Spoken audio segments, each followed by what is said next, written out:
only thing we have to fear is fear itself.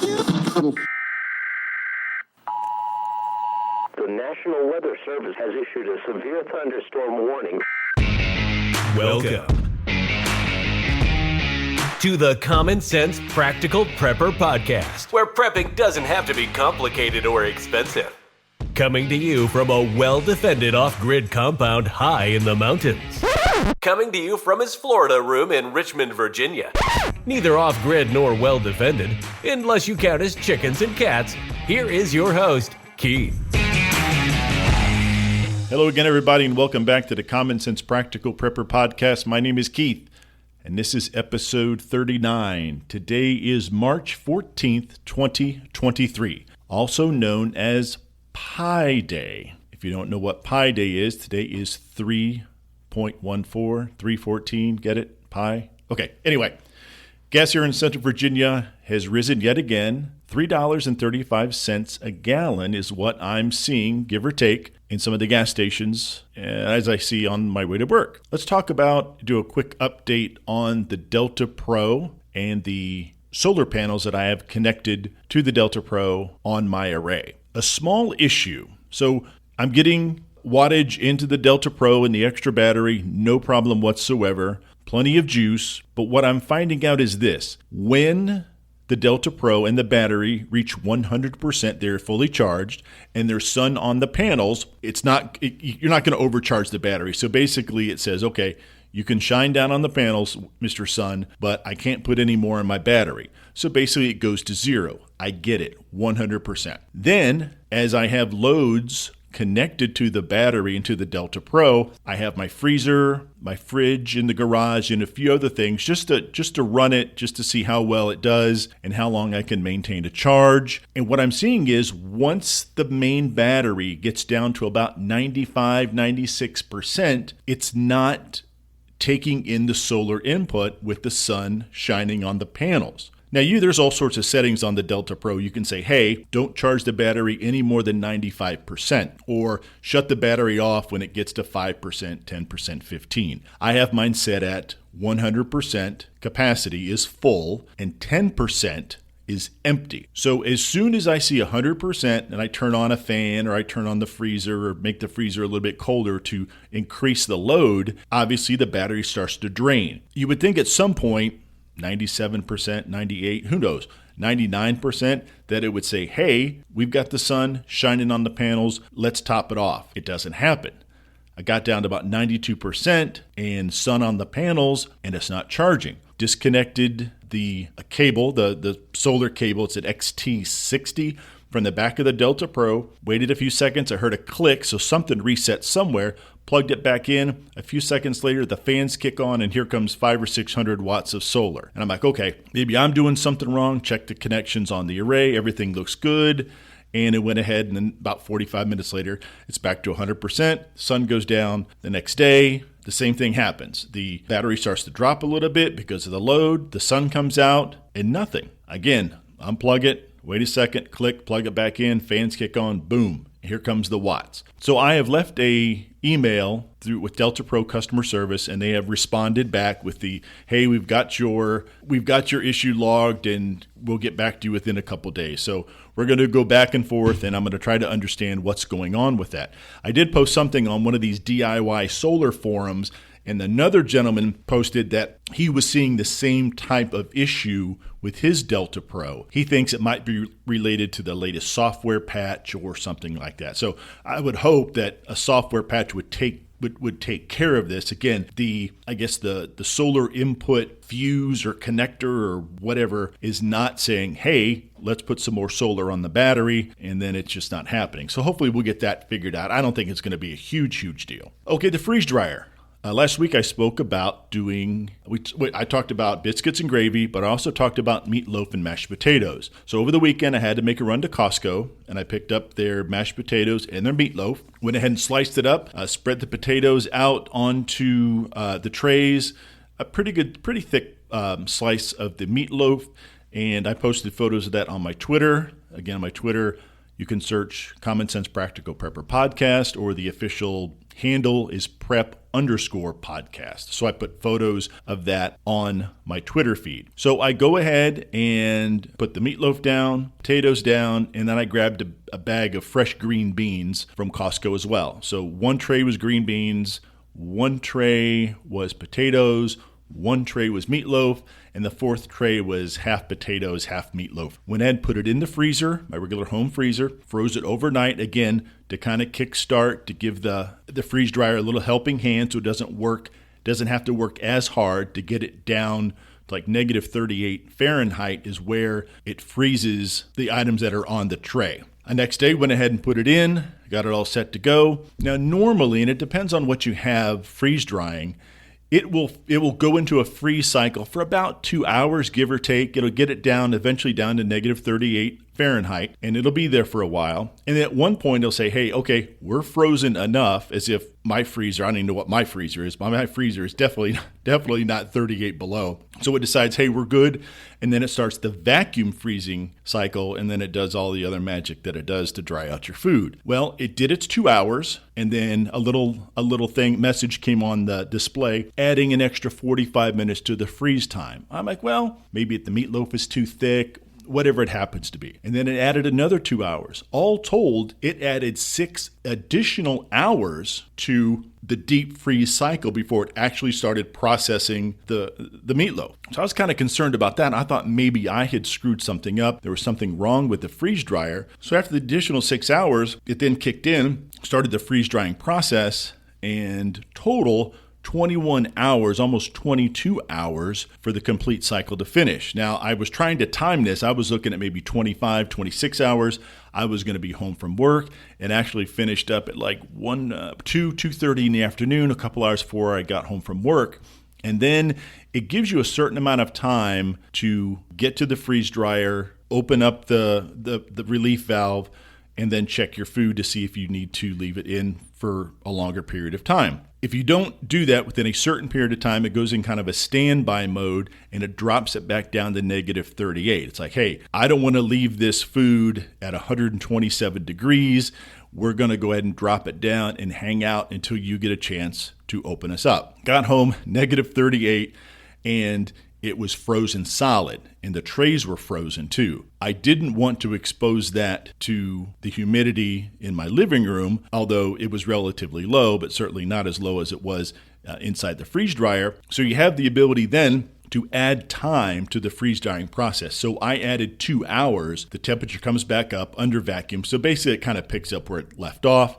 After 2 hours, it dings, open the relief valve, open the chamber, and everything is good to go. Meatloaf is super, super dry. The potatoes are a powder, and the green beans, they just snap in your hands and they just turn to dust. So I'm like, perfect, we got it. So now I go to my Mylar bags. I'm like, all right, I'm going to put them in Mylar bags, little mini MREs. I was going to put like a meatloaf, potatoes, and green beans all in one, but then you put the hot water in there and you boil. I'm like, it's just going to be a bunch of mush. So I separated everything out. Here's all my meatloaf, here's all my potatoes, here's all my green beans. So I picked up an Avid Armor chamber vacuum sealer last week. Now, these are a bit pricey, and for the most part, your Food Saver vacuum sealers, those are good. There's nothing wrong with those. The vacuum chamber sealers have a few extra features. There's some marinade features and some stuff like that. There's a lot of different settings. Well, there's kind of a learning curve to these. So without getting too deep in the weeds, when you put a bag of something to be sealed in the chamber vacuum sealer, you need to take into consideration a lot of things. The more air that's in your bag, the longer you have to run the cycle. The more air that's in the chamber, once you close it, the longer you run the cycle. So as kind of a cheat, they send you these like heavy foam, they're called spacers. So you put these spacers inside the chamber to displace the amount of air, to displace, decrease the volume inside the chamber so it doesn't have to work as hard as long. So again, it's just a trade-off. You don't have to put the spacer in, but you're going to run a longer cycle. You put in the spacer. I put one of my Dungeons & Dragons books on top of that, and I decreased the volume of air, of space within the chamber, and I went ahead and and ran the sealing cycle. It can go 20 seconds, 30 seconds, 90 seconds. Again, it depends on a whole bunch of factors. And then the seal time, thick Mylar bags, you want like 8 or a 9, 4 and a 5 for just the regular vacuum seal bags that come with the chamber vacuum sealer. Again, you just have to play with it and find what works for you. So I have them in Mylar, and I messed around with it. It runs for, I think it ran for 40 seconds. And then when it releases, everything just grabs onto the food, creates the vacuum inside the bag. It looked great. It sealed. One issue I thought I was going to have was my Mylar bags. They're not particularly made for chamber vacuum sealers. They have the like the Ziploc closure, like a Ziploc sandwich bag. Not all Mylar bags have that, but I'm like, oh, well, this is cool. I can go ahead and you don't have to heat seal all of your Mylar bags. You can have something in it, put in an oxygen absorber, seal it with the little Ziploc-y thing, and as long as it's a good seal, the oxygen absorber is going to obviously absorb the oxygen, hence the name, and you're going to have, a longer shelf life. Well, the sealing bar, I guess, the bar with the heat that seals the bag, the Mylar bag Ziploc-y thing, was right on top of that sealing bar. So when I did that, I'm like, all right, what's going to seal the actual, the heavy plastic of the Ziploc-y thing? Well, it did in most of them, but some it did not. So I messed around with them. I'm like, let me increase the seal time. And I thought I had it down. They all looked great. They all real tight in the package. And I had them sit down, went somewhere in the house to do something. I came back 10 minutes later and there was air already in the bag. The Mylar bag was not vacuum sealed tight onto the food. So the only thing I can figure out is that plastic seal, the Ziploc-y thing, was not getting a very good bond. Even though when I tried to pull it apart, I couldn't. So this is what I did. I went ahead and took everything out of the Mylar, went ahead and put it into the vacuum seal bags that came with the chamber vacuum sealer, and went ahead and sealed it that way. Worked perfect, put in the spacers, put in the book, messed with the settings, got it dialed down. Now, those are clear vacuum seal bags. Obviously, you want to keep your food away from light, temperature changes, big fluctuations in temperature. So what I'm going to do is I'm going to take those, there's like probably 12 or 15, and I'm going to drop them into one of my 5-gallon Mylar bags and just roll up the top and maybe put a chip clip over it, put it in one of my food grade buckets with the Gamma Seal, or put it in one of my opaque totes and, date it and everything and just file it away. Reached out to some folks that I follow on Twitter, and apparently the folks that I was speaking with, they have one of these vacuum sealers. They're very nice. Again, it's just a learning curve. You just have to kind of mess with your settings. And it really just depends on several different factors. What you have, the type of bag, the thickness of the bag, and all the things I mentioned before about the amount of volume of air, of space inside the vacuum sealer itself. So all in all, I think it's a good product. It's not the end-all be-all. Is that how you say it? The end-all be-all? Anyway, it's the cat's pajamas. It's not quite the cat's pajamas, but I think it's going to come in handy. Now, your Food Saver vacuum sealer, that does a great job. Don't get me wrong. Those are good, $100, $125. But I'm going to put this through its paces, and who knows, maybe in 3 or 4 months, I could say this was an entirely a waste of money, or, I can find some other things to do with it and get everything dialed in, and it'll be absolutely the bee's knees. So it's not the end-all be-all. It may not be the cat's pajamas, but it might be the bee's knees in a few months. So there you go. All right, let's talk a little bit about the Silicon Valley Bank going under and then the 2 banks that followed it a few days later. Again, not to get too deep in the weeds, I am not a financial advisor, but this is what I know. When a bank goes belly up, that's never a good thing. We can go all the way back to 2008, Morgan Stanley, but Bear Stearns. Bear Stearns isn't even around anymore. You always heard the term too big to fail and all this happy horse stuff. So the Silicon Valley Bank is basically a bank that attracts a lot of investors, venture capitalists, a lot of people with a lot of money that were involved in startup companies, tech startups, that sort of thing. They were offered, they put in all their money, they were offered like a high yield, a high percentage on their money. And as the Fed raised the interest rates, that really kind of collapsed the, overhead or the amount of money that the bank had to play with. So this is how banks work. If I have $100 in savings, that bank is going to invest that $100. Whatever they do with it, that's their deal, okay? That $100, it's not a $100 bill. It's all digital. When they invest that $100, they just press a button. That $100, let's say it's a $100 bill. That $100 bill is invested 50 different times. So it's not like they hand, a company they want to invest in, hey, Mike's Roofing Company, here's $100. They literally send my $100 bill for the sake of the conversation to 100 different businesses. So 100 different businesses digitally get my $100 bill, which actually belongs to the bank, with the understanding that the bank is going to give me an extra dollar at the first of every month. Again, all digital. If you go into a bank and you see the fancy vaults, there's the money that you put in there and the money that all the people that go to this little bank put in there. You just can't walk in there and say, oh yeah, can you take me to my $5,000? And the lady behind you, oh, can you tell me where my $6,000 is? Oh, it's over here. Oh, there it is. It's like it with your name on it with a little sticky note. Oh, here's Keith's $5,000. Can I have that, please? It's not there. Banks have, relatively speaking, minuscule amount of money on hand relative to the amount of money that's been given to them to invest. Banks invest in other banks, and it's really all just a shell game. It's all digital. When you get paid your direct deposit, you work for Acme Explosives. So when you get your paycheck for $2,000 every Friday or whatever it happens to be, it's all digital.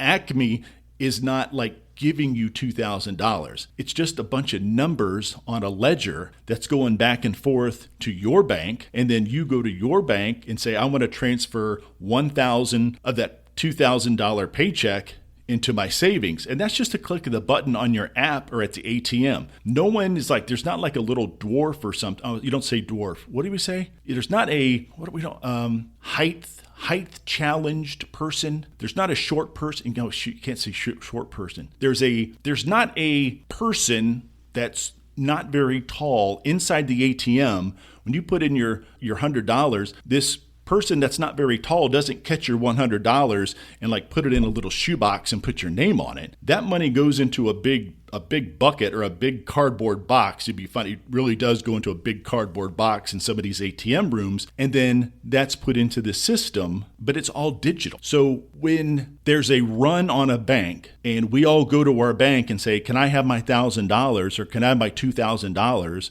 Or the lady behind you, can I have my $6,000? That money's not there. There's no way that a bank, and now you think of large banks that have tens of millions, hundreds of millions of dollars that are invested digitally all over the world. If you were to go to your bank and every single person was to go to their neighborhood bank and say, can I have my money? They don't have that money. That money is not there. And when these banks invest my $100 bill 100 different places, they'll do well on some of the investments and they'll do poorly on the others.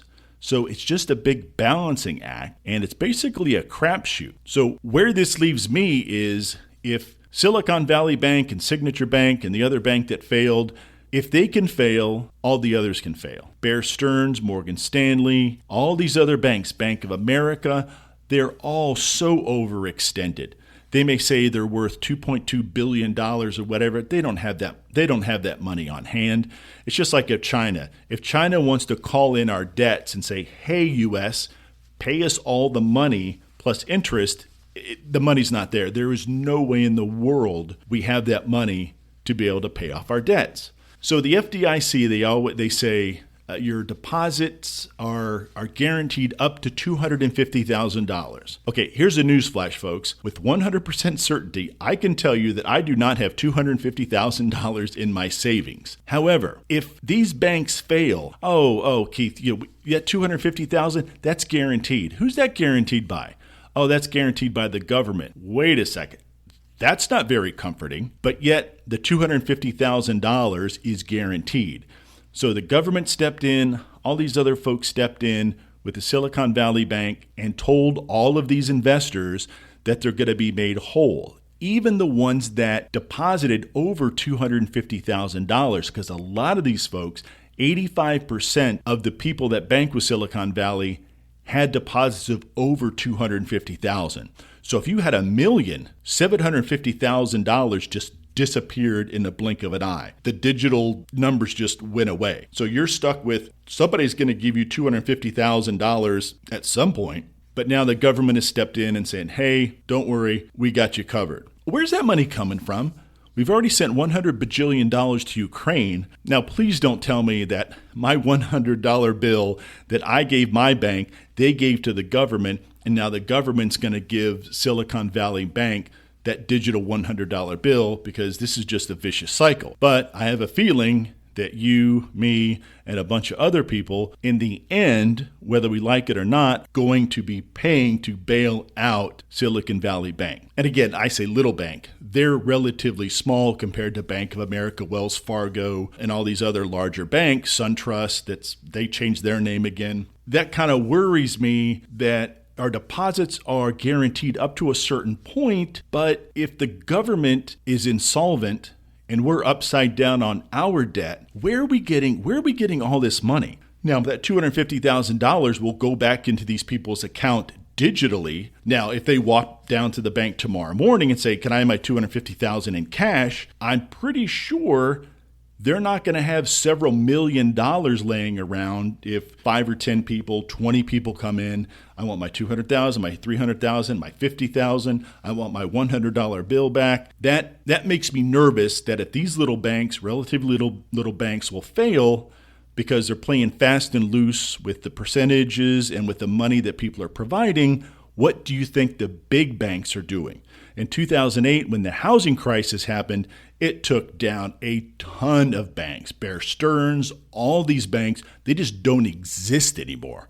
They're just gone. Now the government bailed them out with our tax money and actually gave a lot of the CEOs bonuses. Tell me how that works. Doesn't leave me with the warm and fuzzies when these banks are failing like this. So that was 3 in the past week. There's going to be more. There have to be more. And I think people are getting a little nervous. So we're going to see where that comes. Part of me wants to go to my credit union and say, can I have my $100 bill back? And it would just start a panic. Like, you think the toilet paper panic of 2020 with the pandemic, you think that was crazy. You ain't seen nothing yet. There's one thing for somebody to make something, the toilet paper thing, did somebody say, how did that happen? Who decided that we all need 200 rolls of toilet paper? Was all the toilet paper made in China? And then with the supply chain issues, we were like, we're never going to get toilet paper? It's funny, that kind of a mob mentality. Somebody somewhere said, I got to get some toilet paper. And then what they do, put it on Facebook. And before you know it, there's half the world running to Walmart to get all the toilet paper that was in stock. That's all it's going to take, especially with social media, is someone to say, oh my gosh, we all have to get our money out of the bank. And can you imagine? I never want to be in that situation where I'm going to my bank, I'm going to my credit union, and there's a line out the door. Because just like I said a few minutes ago, the amount of money that is deposited on paper, that bank or that credit union does not have that amount of money. Okay, earlier today, or when it was late last night or earlier today, a Russian fighter jet collided with a U.S. drone, a Reaper drone over the Black Sea. Both the drone and the Russian warplane, the Russian fighter, were in international airspace, and they play cat and mouse with each other all the time. We fly off the coast of Alaska, and they come intercept us. We fly off the coast of Russia. They come out and intercept us. I think I just got that backwards. Anyway, you know what I mean. We intercept each other. We fly really close to each other, and it's an international incident. The pilot is, flying unprofessionally. They're just being a bunch of knuckleheads. It happens on a daily basis. We just don't hear about it because, again, Russia is fighting Ukraine, so everybody's a little worried about Russians. But prior to the Ukrainian-Russian war, this stuff happened all the time off the coast of Alaska and then off the coast of Russia with our bombers and our B-52s and all of our stuff's flying, all of our planes flying around, and then they send up their fighter jets to go ahead and intercept. But the drone went down, so it's down in the Black Sea somewhere. So I guess we got to fish that thing out. I haven't heard what the Russian plane, if it made it back, but apparently it was buzzing around, the pilot was being a knucklehead around our drone, and apparently our drone was just flying its normal pattern like they fly all the time, and the Russian pilot was being a knucklehead, and they ended up crashing. I think the pilot's okay. Our drone is not. Now, I don't think it's going to lead to anything, but it just kind of makes tensions just a little bit more on edge. Thank goodness this wasn't a U.S. fighter jet that had pilots in it, and then the Russian pilot goofing around, causing some sort of collision, injuries, death. That would truly be an international incident, and then that could be something that we would have to take very seriously. There'd be a bunch of saber rattling, and who knows? I'm not even going to go there to figure out what may happen in a situation like that. Okay, folks, if you want to reach me, practicalpreppodcast@gmail.com. And I keep saying I want to get to some emails, but I'm coming up on time. But I do have some emails that I want to get to next week. Biscuits and gravy going into the freeze dryer this weekend. I'll let you know what EcoFlow says about the Delta Pro and that issue there. Delta Pro update. I'll let you know how the solar panels are doing, and we'll go ahead and read some emails. I hope everybody is enjoying their week. And folks, as always, please be safe out there, especially if you're flying a drone over the Black Sea. Please take care of one another. And until next time. Thanks for listening to the Common Sense Practical Prepper Podcast. Be sure to subscribe so you don't miss an episode. While you're at it, help spread the word by leaving a rating and review.